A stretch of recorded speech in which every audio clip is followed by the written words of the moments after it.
নমস্কাৰ বন্ধুসকল, মই লক্ষ্যজিত আৰু আপোনালোকে চাই আছে জ্ঞান বিকাশ। বন্ধুসকল, এই ভিডিঅ'টোত আপোনালোকৰ বাবে লৈ আহিছোঁ অসমীয়া ব্যাকৰণৰ কেইটামান অতি গুৰুত্বপূৰ্ণ প্ৰশ্ন উত্তৰ, যিকেইটা আপোনালোকৰ যিকোনো ধৰণৰ কম্পিটিটিভ এক্সামৰ বাবে খুব গুৰুত্বপূৰ্ণ। বিশেষকৈ আহি থকা অসম পুলিচৰ SI আৰু UB AB কনষ্টেবলৰ যি ৰিটেন এক্সাম হ'ব, সেই ৰিটেন এক্সামৰ বাবে দৰকাৰী হোৱাকৈ সকলো প্ৰশ্ন আপোনালোকৰ বাবে যুগুতাই অনা হৈছে। আৰু এই ভিডিঅ'টোত আপোনালোকৰ কিছুমান বিশেষ ধৰণৰ তথ্য আগবঢ়োৱা হ'ব, যিকেইটা আপোনালোকৰ বাবে খুব দৰকাৰী হ'ব। গতিকে যিসকলে সেই অসম পুলিচৰ ৰিটেন এক্সামৰ বাবে প্ৰস্তুতি চলাই আছে, তেওঁলোকে ভিডিঅ'টো প্ৰথমৰ পৰা অন্তলৈকে অকণো স্কিপ নকৰাকৈ চাই যাব, কাৰণ আপোনালোকৰ এই প্ৰশ্নসমূহ খুব দৰকাৰী। আহক আমি পলম নকৰি আজিৰ ভিডিঅ'টো আৰম্ভ কৰোঁ।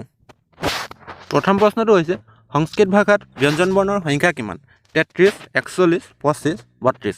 ইয়াৰ শুদ্ধ উত্তৰ ক অপশ্যনত থকা 33। অৰ্থাৎ সংস্কৃত ভাষাত মুঠ ব্যঞ্জন বৰ্ণৰ সংখ্যা কিমানটা হৈছে? 33টা।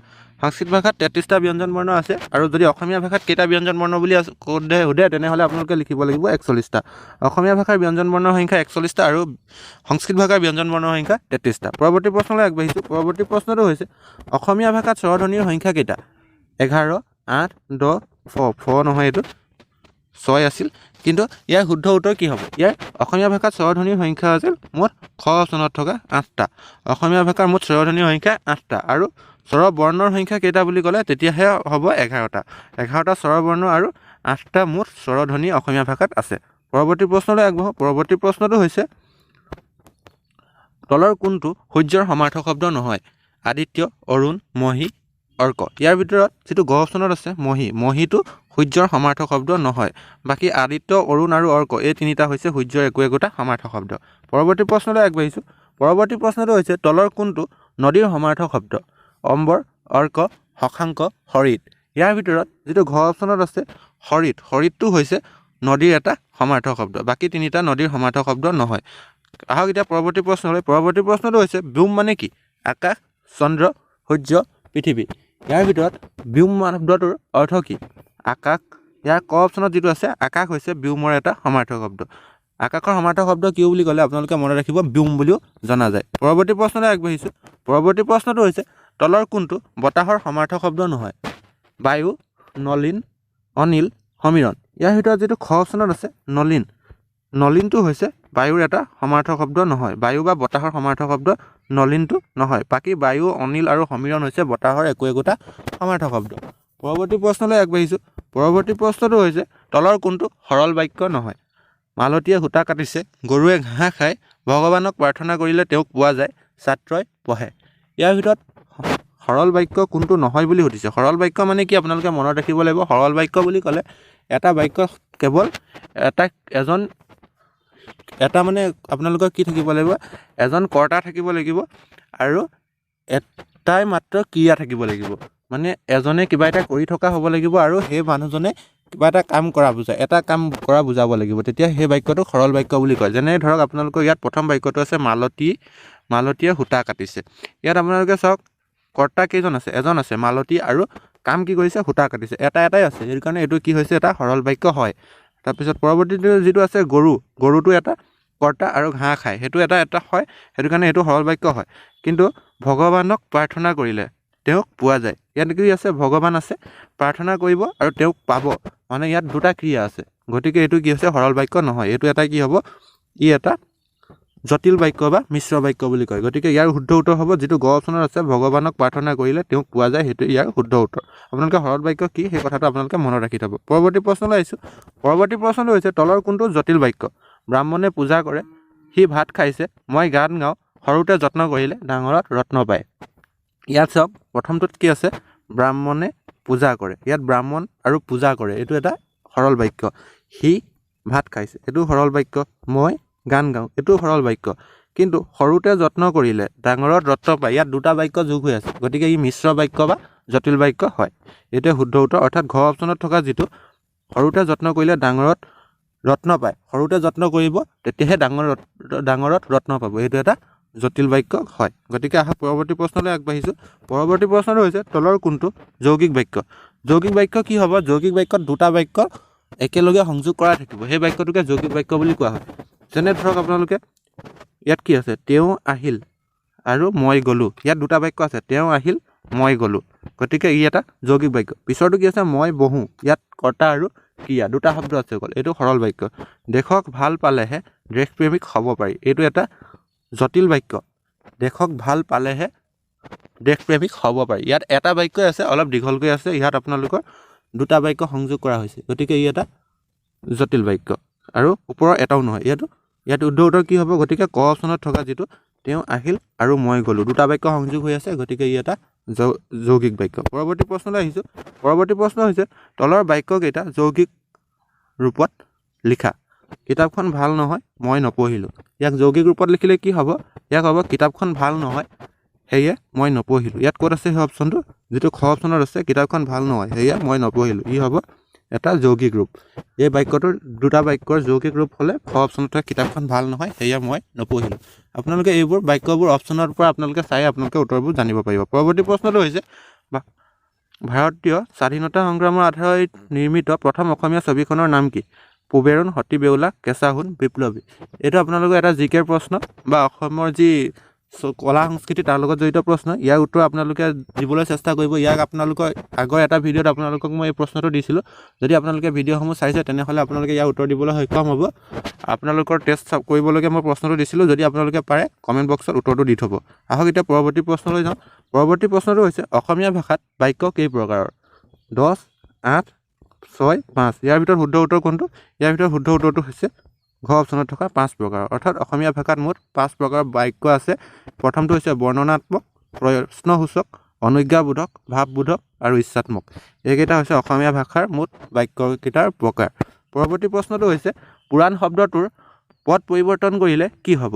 পৌৰাণিক, পৌৰাণিক, পুৰাতত্ত্ব, পুৰাণিক। ইয়াৰ শুদ্ধ উত্তৰটো হ'ব যিটো ক অপশ্যনত আছে, যিটো আপোনালোকৰ ক অপশ্যনত আছে পৌৰাণিক। মধনীয়া ন হুঁচৰিকাৰে নি হ'ব লাগিব। আপোনালোকৰ পিছৰটো হৈছে দন্তীয়া ন নবহে। কি কাৰণে নবহে? ইয়াত ৰ আছে, ৰৰ পাছত কেতিয়াও দন্তীয়া ন নবহে, তাত সদায় মধন্য ন বহে। পৰৱৰ্তী প্ৰশ্নলৈ আহিছোঁ। পৰৱৰ্তী প্ৰশ্নটো হৈছে তলৰ কোনটো শুদ্ধ শব্দ?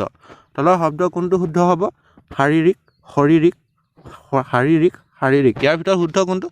শৰীৰ। প্ৰথম আপোনালোকে শৰীৰ শব্দটো মনত ৰাখিব লাগিব। শৰীৰ, শৰীৰত কি আছে? আপোনালোকৰ শৰীৰত আছে দীৰ্ঘইকাৰ। দীৰ্ঘইকাৰ ক'ত আছে? শাৰী, শাৰী ইয়াত আছে, আৰু তাৰ পাছত ৰত হুঁচৰিকাৰে ৰি ক, শাৰীৰিক। এইটো শুদ্ধ উত্তৰ।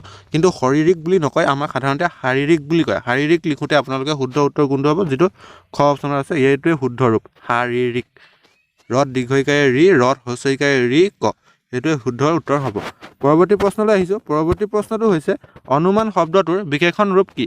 অনুমেয়, অনুমানিক, ওপৰৰ দুয়োটা, ওপৰৰ এটাও নহয়। ইয়াৰ শুদ্ধ উত্তৰ অনুমেয় আৰু অনুমানিক, অৰ্থাৎ গ অপশ্যনটো শুদ্ধ উত্তৰ। ইয়াৰ অনুমানৰ যি আমি বিশেষণ ৰূপ বনাওঁ তেনেহ'লে তাক আমি পাম অনুমেয় বা অনুমানিক। পৰৱৰ্তী প্ৰশ্নটো হৈছে পশ্চিম শব্দৰ বিশেষণ ৰূপ কি? পশ্চিমীয়া, পাশ্চাত্য, পশ্চিমীয়া। ইয়াৰ শুদ্ধ উত্তৰ কি হ'ব? ইয়াত আপোনালোকে ইয়াৰ প্ৰত্যয় লগাব লাগিব। দীৰ্ঘই অন্ত্যেষ্ট ইয়ত আকাৰে ইয়াৰ প্ৰত্যয় লগালেহে আপোনালোকে ইয়াৰ শুদ্ধ উত্তৰ হ'ব, আৰু নহ'লে আপোনালোকে ইয়াক পাশ্চাত্য ৰূপতো লিখিব পাৰে আৰু পশ্চিমীয়া, অৰ্থাৎ ঘ অপশ্যনত থকা খ আৰু গ, পাশ্চাত্য আৰু পশ্চিমীয়া এই দুয়োটাই হ'ব পশ্চিম শব্দটোৰ বিশেষণ ৰূপ। পৰৱৰ্তী প্ৰশ্নলৈ আহিছোঁ। পৰৱৰ্তী প্ৰশ্ন হৈছে দেৱতাৰ বিপৰীত শব্দ কি? দেৱতা এই শব্দটোৰ বিপৰীত শব্দ কি? বিপৰীত শব্দ আপোনালোকক মই কেইটামান দিছিলোঁ, তাত আপোনালোকে এই শব্দটোও পাই যাব। ইয়াৰ বিপৰীত ৰূপটো কি হ'ব? অসুৰ, ৰজা, শত্ৰু, ভগৱান। ইয়াৰ ভিতৰত শুদ্ধ উত্তৰ হৈছে ক অপশ্যনত থকা অসুৰ, অৰ্থাৎ দেৱতাৰ বিপৰীত শব্দটো হৈছে অসুৰ। পৰৱৰ্তী প্ৰশ্নলৈ যাওঁ। পৰৱৰ্তী প্ৰশ্নটো হৈছে এটা শব্দত প্ৰকাশ কৰা যাৰ কোনো সীমা নাথাকে, তাক কি কয়? সসীম, অসীম, সীমিত, অপৰিসীম। ইয়াৰ শুদ্ধ উত্তৰ কি হ'ব? যাৰ সীমা নাথাকে তাক সাধাৰণতে কোৱা হয় অসীম বুলি কোৱা হয়। তাক অসীমলৈকে পোৱা যায়, যাক কোনো সীমালৈ আমি নিৰ্ধাৰণ কৰিব নোৱাৰোঁ, তাক অসীম বা অসীম বুলি কোৱা হয়। পৰৱৰ্তী প্ৰশ্নটো হৈছে এটা শব্দত প্ৰকাশ কৰা যি বিষ্ণুক পূজা কৰে, তাক কি কয়? বিষ্ণৱী, বিষ্ণু ভক্ত, বৈষ্ণৱ, বিষৱ। ইয়াৰ শুদ্ধ উত্তৰটো হৈছে যিটো গ অপশ্যনত আছে বৈষ্ণৱ, অৰ্থাৎ যি বিষ্ণুক পূজা কৰে তেওঁক বৈষ্ণৱ বুলি কোৱা হয়। আপোনালোকে জানে বৈষ্ণৱ ধৰ্ম যি প্ৰচাৰ কৰিছিল সেইজন আছিল কোন? মহাপুৰুষ শ্ৰীমন্ত শংকৰদেৱ। পৰৱৰ্তী প্ৰশ্নটো হৈছে আই ধৰ বাই ধৰ তাৰ অৰ্থ কি? টনাটনি, অস্থিৰ, আৰু নিৰূপায় হোৱা। আই ধৰ বাই ধৰ এইটো এটা ফকৰা যোজনা। ইয়াৰ অৰ্থ কি সুধিছে? ইয়াৰ অৰ্থ কি হৈছে? নিৰূপায় হোৱা। ঘ অপশ্যনত থকা নিৰূপায় হোৱা। আই ধৰ বাই ধৰৰ অৰ্থ হৈছে নিৰূপায় হোৱা। এনেধৰণৰ ফকৰা যোজনা আপোনালোকৰ খুব কমন আহিব পাৰে, গতিকে আপোনালোকে ফকৰা যোজনাবোৰৰ অৰ্থবোৰ আপোনালোকে জানি ল'ব। পৰৱৰ্তী প্ৰশ্নটো হৈছে টোপাই বুৰ মাৰৰ অৰ্থ কি?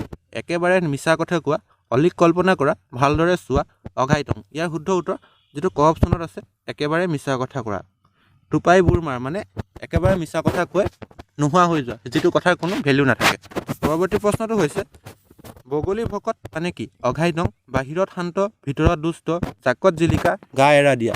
ইয়াৰ শুদ্ধ উত্তৰটো হৈছে যিটো খ অপশ্যনত আছে, বাহিৰত শান্ত ভিতৰত দুষ্ট। বগলী ভকত মানে হৈছে বাহিৰত শান্ত ভিতৰত দুষ্ট। পৰৱৰ্তী প্ৰশ্নলৈ আগবাঢ়িছোঁ। পৰৱৰ্তী প্ৰশ্নটো হৈছে বৰলাৰ লিংগ পৰিৱৰ্তন কৰা। বোৱাৰী, গাভৰু, বাৰী, মহিলা। ইয়াৰ শুদ্ধ উত্তৰ কি হ'ব? যিটো আপোনালোকৰ গ অপশ্যনত আছে বাৰী। বৰলা শব্দটোৰ যদি বিপৰীত লিংগ লিখিব দিয়ে তেনেহ'লে আপোনালোকে মনত ৰাখিব সেইটো হ'ব বাৰী। বোৱাৰী বা গাভৰু বা মহিলা নহয়, তাত হ'ব বাৰী, ওপৰত চন্দ্ৰবিন্দু থাকিব লাগিব। পৰৱৰ্তী প্ৰশ্ন হৈছে ব্ৰহ্মপুত্ৰ শব্দৰ স্ত্ৰীলিংগ কি? ব্ৰহ্মপুত্ৰ শব্দৰ স্ত্ৰীলিংগটো লিখিব কৈছে। স্ত্ৰীলিংগটো কি হ'ব? ব্ৰাহ্মী, আই ব্ৰহ্মপুত্ৰ, ব্ৰহ্মনাই, স্ত্ৰীলিংগ ৰূপ নাই। ইয়াৰ উত্তৰ হৈছে ঘ অপশ্যনত থকা স্ত্ৰীলিংগ ৰূপ নাই। ব্ৰহ্মপুত্ৰ শব্দটোৰ কোনো ধৰণৰ স্ত্ৰীলিংগ ৰূপ নাই। ব্ৰহ্মপুত্ৰ আমি নদী বুলি জানো, কিন্তু ইয়াৰ কোনো স্ত্ৰীলিংগ ৰূপ নাথাকে। পৰৱৰ্তী প্ৰশ্নটো হৈছে সন্ধি ভাঙে। আশ্চৰ্য, আ যোগ চৰ্য, আ বিসৰ্গ যোগ চৰ্য, আস যোগ চৰ্য, আশ্চ যোগ অৰ্য আছিল ইয়াত আছিল আশ্চ যোগ অৰ্য। ইয়াৰ ভিতৰত কোনটো শুদ্ধ হ'ব? যিটো আপোনালোকৰ ক অপশ্যনত আছে আ যোগ চৰ্য। এইটো এটা বিসৰ্গ সন্ধি, গতিকে ইয়াত আ যোগ চৰ্যটো শুদ্ধ হ'ব। এইটো আ যোগ চৰ্য শুদ্ধ হ'ব। ইয়াত আপোনালোকৰ বিসৰ্গটো ইয়াত আপোনালোকে বহাব দৰকাৰ নাই। ইয়াত আশ্চৰ্যৰ বিসৰ্গ যি সন্ধি ভাঙিব তেতিয়া হ'ব আ যোগ চৰ্য। আজিৰ ভিডিঅ'টো ইমানতে অন্ত পৰিল। ভিডিঅ'টো প্ৰথমৰ পৰা অন্তলৈকে চাই যোৱাৰ বাবে সকলোকে ধন্যবাদ জনালোঁ। যদি ভিডিঅ'টো ভাল লাগিল সকলোৱে লাইক কৰিব আৰু কমেণ্ট কৰি কমেণ্ট বাকচত সকলোৱে নিজৰ মতামত জনাব। লগতে বন্ধু বান্ধৱীসকললৈ শ্বেয়াৰ কৰিব আৰু চেনেলটো ছাবস্ক্ৰাইব কৰি দিবলৈ নাপাহৰিব। চেনেলটো ছাবস্ক্ৰাইব কৰি দি কাষতে থকা নটিফিকেশ্যন বেলটো বজাই থ'ব, যাতে আপোনালোকৰ লৈ অহা এনেধৰণৰ সকলো ভিডিঅ' আপোনালোকে সময়মতে পাবলৈ সক্ষম হয়। সকলোৰে দিনটো শুভ হওক। ধন্যবাদ।